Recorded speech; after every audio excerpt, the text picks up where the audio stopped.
Over the years, Kilauea has been the source of spectacular eruptions and lava flows on Hawaii Island. A time-lapse camera in June and September 1986 captured lava bursting from one of Kilauea's lava tubes, flowing over a sea cliff and spreading over a delta below.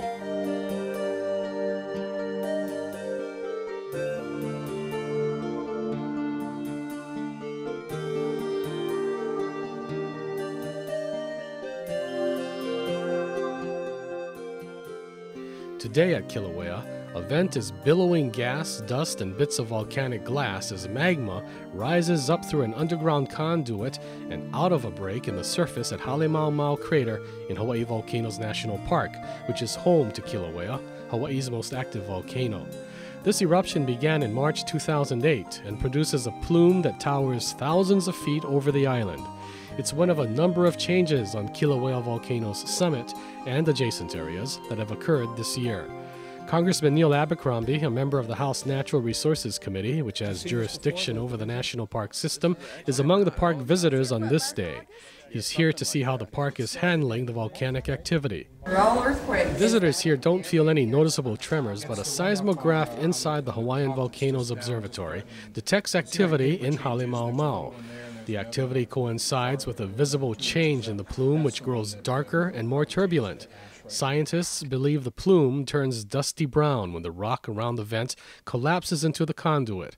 Gas rushing at a high speed to escape the vent gathers bits of rock to color the plume. But again, this is how you manage an active volcano. Park Superintendent Cindy Orlando says this eruption and other volcanic activity in the park poses unique challenges to her staff, which constantly monitors the sulfur dioxide or SO2 gas emissions. The park works with other federal agencies, such as the National Weather Service and USGS, the U.S. Geological Survey, to monitor the gas levels and to guard public safety. Their job is to monitor that volcano. Yeah. They give me the information I need to make decisions about visitor use and enjoyment of the park. Yeah.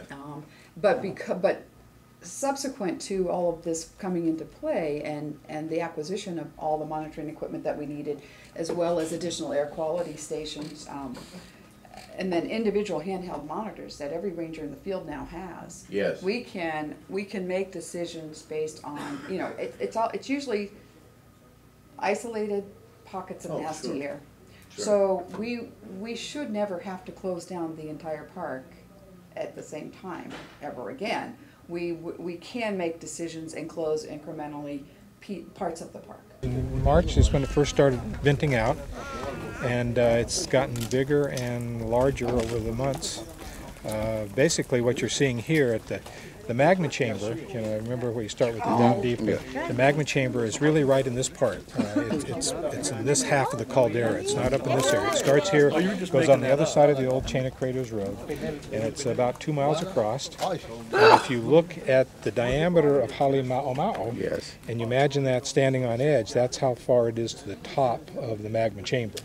It's only down about a half a mile right over here on this side of the caldera. So it's all moving. It's always moving. Always moving. We just don't know a whole lot about where and when and how. It's a pretty complicated system under there. Yeah, and so we've got the lava's worked its way up, down at the bottom of this hole. It glows at night.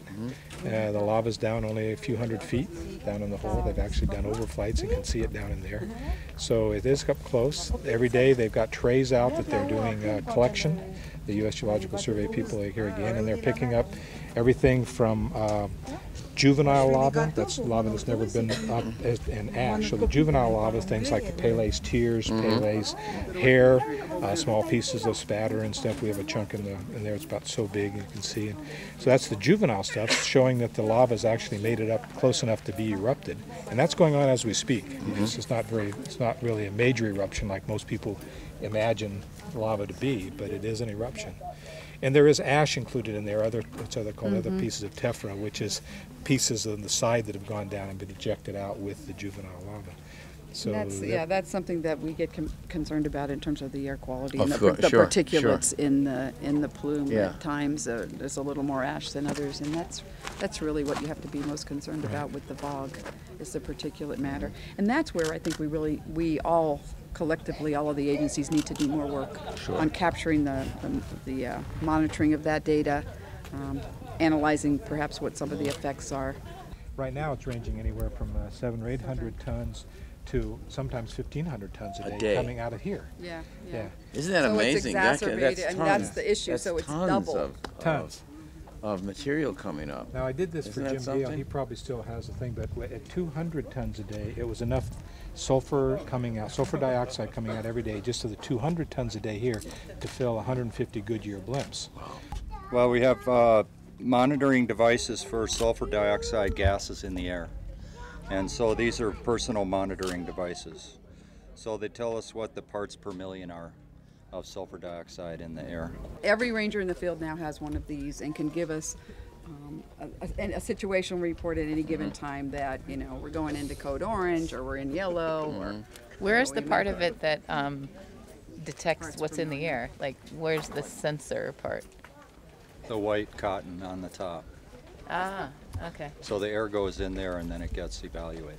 We now have the opportunity to, by downloading this, we can now capture and develop a baseline, establish a baseline, which we've never had before. So We're actually registering detectable sulfur dioxide in the air right now.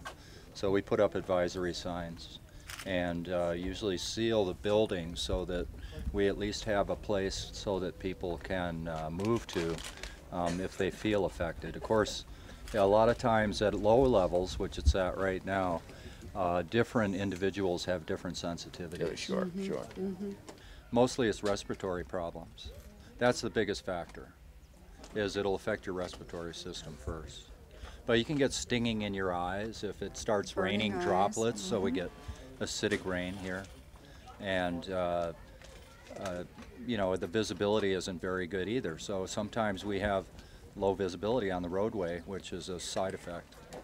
This is easily the most remarkable park of all. it is so incredible. In that sense that you have so many unique circumstances that you have to make decisions about It's virtually very daily. challenging. Yeah. It's from minute to minute. It's a park on the move. Yeah. And Well, literally. nothing, and that's right, literally. And the only park in the system that continuously creates new land. And right now, the visitors have an incredible opportunity, a historic event, because we have two Kilauea lava flows. One going into the sea on the county land outside of the park on the eastern side of Kalapana, and then right here at the summit with the plume. And that's Yeah, isn't just that great? incredible. Yeah.